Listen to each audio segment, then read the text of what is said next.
오늘 말씀은 에스겔서 11장 14절에서 25절 말씀. 여호와의 말씀이 내게 임하여 이르시되 내 형제 가운데 이스라엘 족속을 향하여 이르기를 너희는 여호와에게서 멀리 떠나라. 이 땅은 우리에게 주어 기업이 되게 하신 것이라 하였나니 그런즉 너는 말하기를 주 여호와의 말씀에 내가 비록 그들을 멀리 이방인 가운데로 쫓아내어 여러 나라에 흩었으나 그들이 도달한 나라들에서 내가 잠깐 그들에게 성소가 되리라 하셨다 하고, 너는 또 말하기를 주 여호와의 말씀에 내가 너희를 만민 가운데서 모으며 너희를 흩은 여러 나라 가운데서 모아내고 이스라엘 땅을 너희에게 주리라 하셨다 하라. 그들이 그리로 가서 그 가운데의 모든 미운 물건과 모든 가증한 것을 제거하여 버릴지라. 내가 그들에게 한 마음을 주고 그 속에 새 영을 주며 그 몸에서 돌 같은 마음을 제거하고 살처럼 부드러운 마음을 주어 내 율례를 따르며 내 규례를 지켜 행하게 하리니 그들은 내 백성이 되고 나는 그들의 하나님이 되리라. 그러나 미운 것과 가증한 것을 마음으로 따르는 자는 내가 그 행위대로 그 머리에 갚으리라. 나 주 여호와의 말이니라. 그때 그룹들이 날개를 드는데 바퀴도 그 곁에 있고 이스라엘 하나님의 영광도 그 위에 덮였더니 여호와의 영광이 성읍 가운데에서부터 올라가 성읍 동쪽 산에 머무르고 주의 영이 나를 들어 하나님의 영의 환상 중에서 데리고 갈대아에 있는 사로잡힌 자 중에 이르시더니 내가 본 환상이 나를 떠나 올라간지라. 내가 사로잡힌 자에게 여호와께서 내게 보이신 모든 일을 말하니라. 아멘. 하나님께서 우리를 꽃길로만 인도해 주시면 얼마나 좋을까. 그런데 문제는 우리의 삶은 늘 어렵고 또 힘겨운 또 그런 곳으로도 갈 때가 많이 있죠. 물론 이제 지나고 나면 다 이유가 있습니다. 지나고 나서는 하나님이 또 이런 이유 때문에 내게 이렇게 또 경제적으로 어려운 또 길을 걸어가게도 하셨구나. 저희 같은 경우에는 7년 동안 왜 아이를 안 주시고 이제서야 주셨을까? 그러면 또 그건 또 이런 이유였구나. 우리가 성숙하게 하시려고 하셨던 이유구나. 기도하게 하시려고 하신 이유구나. 뭐 여러 가지 그런 이유들은 이제 뒤에 끝나고 나서 우리가 생각을 합니다. 그런데 이제 우리가 이제 이 정도까지 왔다면은 하나님께 이런 고백을 드려야 되겠죠.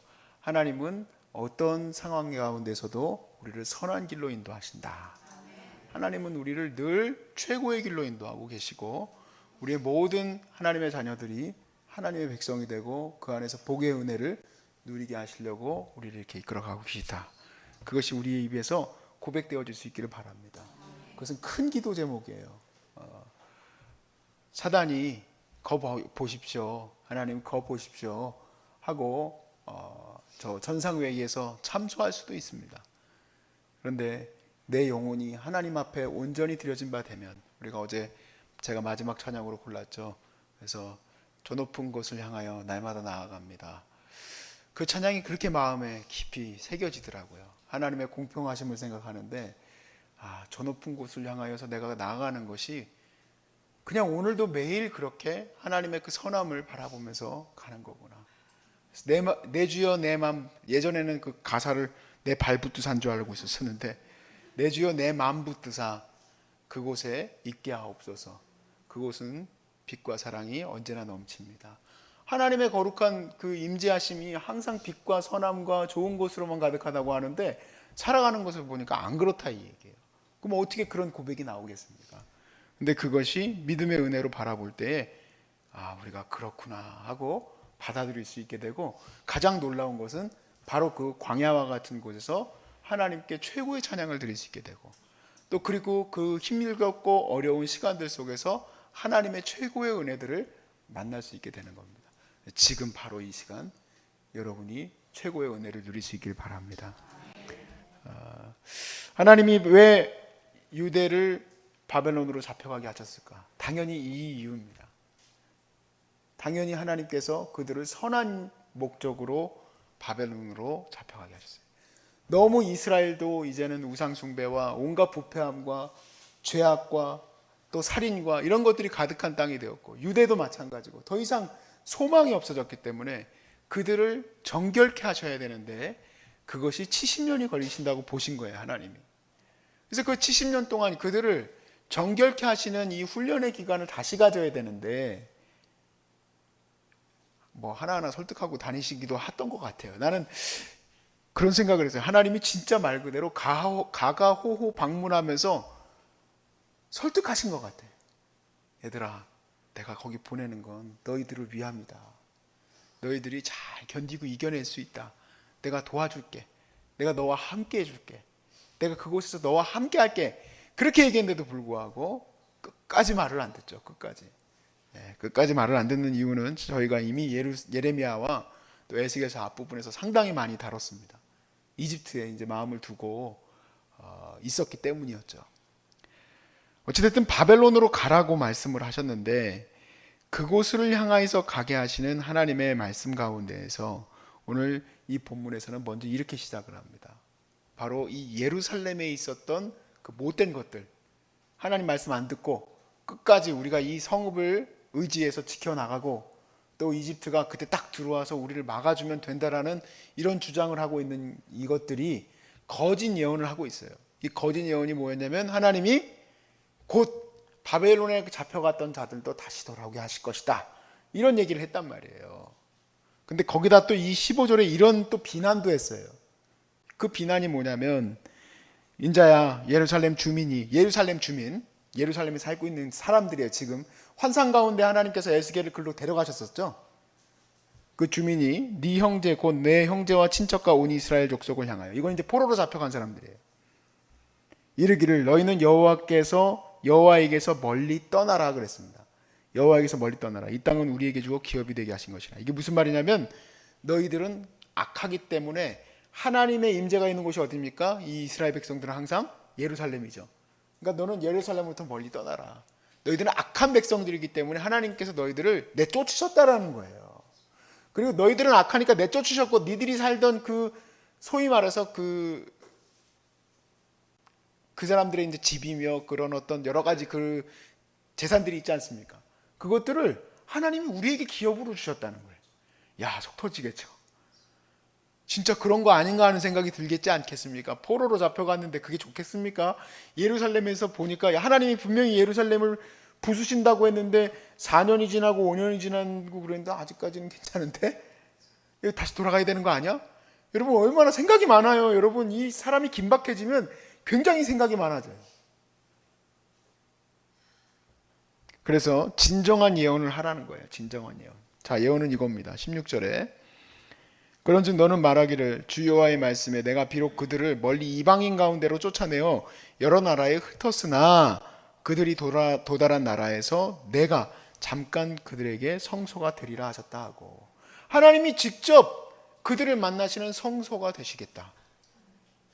예수 그리스도를 통해서 이루어지시는 그 놀라운 그 성전 되심과 같이 하나님이 모든 곳곳에서 만나 주시겠다는 거예요. 너희들이 너무 예루살렘에만 집착할 필요 없다라는 얘기죠. 내가 잠깐 동안 그곳에서 너희와 함께 할 거니까 걱정하지 마 라고 얘기를 하셨어요. 그 힘겨운 시간 속에서도 하나님은 은혜를 얻게 하신 겁니다. 할렐루야. 제가 미국 뉴저지에 처음 도착을 했을 때 어머니의 그 후광으로 또 저도 나름대로 열심히 잘했고 하나님 은혜로 많은 사람들이 저를 이렇게 잘해 주시는데요. 너무 좋았어요. 거기는 천국이에요. 천국 다음으로 뉴저지였어. 너무 행복했어요. 뭐 심지어는 이번에 얼마 전에 이제 돌아가신 고 신전식 장로님이 저에게 세상에 그 비싼 차도 주시고, 물론 이제 오래된 차예요. 그런데 그렇잖아요. 좋은 차는 오래돼도 좋더라고요. 그래서 오래된 차를 또 주셨고, 그러니까 차도 있지. 얼마나 좋습니까? 행복하게 지냈어요. 그러는데 하나님이 말씀을 계속 주시는 거예요. 그럼 네 영혼은 망하는 거요. 계속 마음을 주셔요. 그래서 거기 바로 밑에 있었던 뉴저지에 있었던 학교를 가려고 다 준비를 해놨어요. 웨스트민스터라고 거기 있었는데 뉴저지 밑에 끝자락에 있었습니다. 필라델피아에. 거기 가면 얼마죠? 교회도 다 저를 하이해가지고 지금 잘하고 있죠. 거기 있는 수많은 또 뉴저지 이민 계시는 분들이 또 저를 잘 대해주시죠. 학교도 좋죠. 뭐 최고죠. 네 영혼을 바라보라는 메시지가 계속 있었기 때문에 저는 이제 다른 데를 가기로 했어요.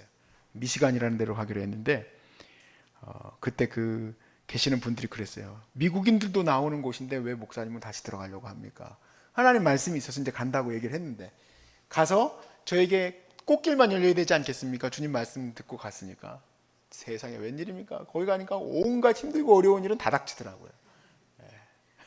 진짜 그걸 다 말할 수 없을 정도로 너무너무 많은 어려움들을 겪었는데 슬프지는 않았어요. 왜냐하면 하나님 말씀대로 가니까 그 안에서 하나님의 은혜들이 넘치는 거예요. 그 안에서 내가 잘 살고 잘 먹고 사람들하고 지내는 관계가 중요하다 해가지고 뭐 거기서도 행복하고 맨날 좋은 것만 먹어요. 진짜 매일 좋은 것만 먹어. 근데 그게 행복한 게 아니에요. 뭐가 행복한 거냐면 하나님과 함께하는 게 행복한 거예요. 하나님과 내가 이 시간 하나님과 함께하는 게 행복한 거예요. 하나님과 예루살렘에는 갖출 것이 다 갖추어져 있지만 하나님이 거기 안 계세요. 거기서는 행복한 게 아니에요. 오히려 이렇게 하나님 말씀대로 바벨론으로 잡혀와서 그 발강가에까지 와가지고 여기서 우리는 뭐 하는 건가 할지라도 하나님이 너와 함께 하겠다고 했으니까 거기에서 하나님의 은혜를 누리는 겁니다. 누리는 거예요. 척박하고 힘들지만 그 하나님이 거기서 필요하니까 그 길로 인도하셨더라고요. 하나님이 그 곳으로 가야 하는 이유가 있었어요. 너무 힘들고 외로우니까 결혼해야 되겠더라고요. 그거는 농담으로 말씀드린 거고 하나님의 은혜들이 거기에서 흘러가는 거였어요. 그것도 모르고 그때는 막 베개에다 쳐박고 옆에 있는 또 동료가 들을까봐 룸메이트가 들을까봐 하나님 이러려고 저를 목사를 만들었습니까? 아유 가가지고 꼴밤 한 번 더 먹이고 싶어. 목사가 한다는 기도가 그거예요. 아이고 참 또 뭐라고 또 기도했더라. 아유 이 베개에다 대고 울면서 룸메이트가 들을까봐 룸메이트 목사님 들을까봐 하나님 이러려고 나를 목사 만들었어. 햄버거 반 잘라가지고 점심에 먹고 저녁에 먹고 그랬거든. 돈이 없어가지고. 그리고 이제 화장실 청소하고 뭐 다 학교 청소하는 거 그거 하고 그거는 괜찮은데 창피하게 이를 데 없는 거예요. 그런 기도나 하고 앉아있고 참 하나님이 함께 하시는 것도 모르고 그랬었던 거예요. 하나님이 우리에게 뭘 말하시는 걸까? 그래서 그런 과정들과 우리나라 전체적인 역사도 그렇고 미국의 역사에도 그렇고 또 각 사람들 한 사람 한 사람을 세워가는데 그냥 온실의 화초처럼 자라는 사람은 아무도 없어요. 다 힘들고 어려운 풍파 속에서 하나님이 세워나가시는데 이유가 뭐냐는 얘기예요. 18절에서 21절에 하나님이 바벨론으로 잡혀가게 하신 목적과 사실 상당히 많이 연결이 돼요. 우리를 그렇게 이끌어 가시는 이유도.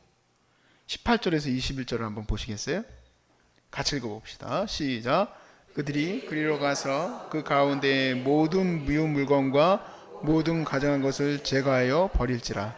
내가 그들에게 한 마음을 주고 그 속에 새 영을 주며 그 몸에서 돌 같은 마음을 제거하고 살처럼 부드러운 마음을 주어 내 율례를 따르며 내 규례를 지켜 행하게 하리니 그들은 내 백성이 되고 나는 그들의 하나님이 되리라.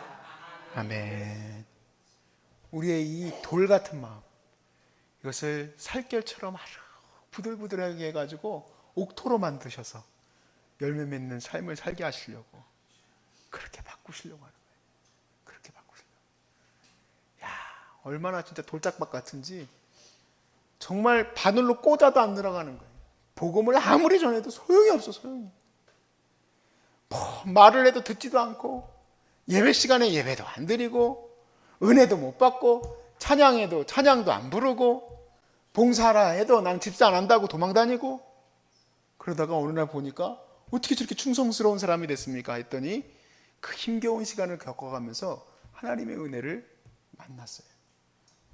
저도 마찬가지고 여기 계신 분들 지금 암에 걸려서 힘들고 어려운 길을 가고 있지만 나 하나의 입장으로 뿐만 아니라 여러분 가족과 모든 곳을 향해서 또 한번 바라보시기 바라요. 하나님이 이끌어 가시는 이유가 있어요. 이거 하나로만 지금 보자는 게 아니고, 그러나 분명한 목적은 하나예요. 여러분의 영혼과 여러분의 가족의 영혼을 구원하시려고 하나님이 그렇게 이끌어가고 계십니다. 여러분, 선한 마음을 하나님께서 가지시고 우리를 이끌어 가시지, 하나님이 장난치시거나 하나님이 실수하셨거나 하나님이 뭔가 착각을 일으키셔서 이렇게 가는 게 아니라는 거예요. 바벨론이라는 그 엄청난 사건뿐만 아니라 이스라엘도 마찬가지죠. 북이스라엘도. 어제 우리 말씀에 같이 들었잖아요. 어떻게 자기 애를 삶아먹는 정도까지의 문제까지 치달았겠습니까? 이게 남의 얘기니까 그냥 그 정도로 듣지, 이게 내 얘기면요 감기만 걸려도 화가 나는 일이에요. 어떤 분들은 그렇게 기도할지도 몰라. 왜 감기가 걸리겠냐고, 하나님 베개다 대고, 하나님 왜 나 감기 걸리겠어요? 내가 이 일 하려고 주님 내가 사명 감당했습니까? 그럴 정도로 얘기할지도 몰라요. 우리 주님이 원하시는 것은 우리가 회개하고 주님의 거룩한 백성으로 서게 하려고 우리를 그렇게 인도해 가고 계시는 거예요. 얼마나 진짜 하나님이 기쁘고 얼마나 하나님이 신실하시고 놀라우신지, 진짜 가가오 방문하면서 바벨론으로 잡혀가라고 얘기하시는 것처럼 우리 한 사람 한 사람, 우리 대한민국 이 땅 가운데 살아가는 이 불쌍하고 연약한 영혼들 가운데 하나님이 한 사람 한 사람에게 얘기하시는 것 같아요. 너희가 잘 견뎌야 한다. 이겨야 한다. 앞으로 어떤 일이 닥칠지 모릅니다. 경제적으로 어떤 일이 닥칠지도 모르겠고, 나라 전체적으로 우리가 어떤 질병에 걸려서 이렇게 힘들지도 몰라요. 그냥 어느 날 우리 집사님도 그러셨잖아요. 어느 날 갑자기 아픈 거예요. 그래서 병원에 가봤더니 암이라는 거예요. 여기 그거에 대해서 자유로운 사람 아무도 없어요. 여기 말고요, 대한민국 땅에서. 그럼에도 불구하고 우리는 하나님의 선하심을 찬양합니다. 하나님의 뜻하신 바가 이루어질 줄로 믿습니다. 우리의 기도도 예수님처럼 기도합니다. 하늘의 뜻이 이 땅에서 이루어지기를 원합니다. 모든 나라와 권세와 영광은 오직 우리 하나님께만 있습니다. 하나님 나를 사용하시고 이끌어 주심을 감사하고, 우리 모든 시간 어렵고 힘겨운 시간, 또 너무너무 괴로운 시간 속에서도 우리 하나님을 온전히 바라보면서 주님을 예배하며 나가실 수 있기를 주의 이름으로 축복합니다.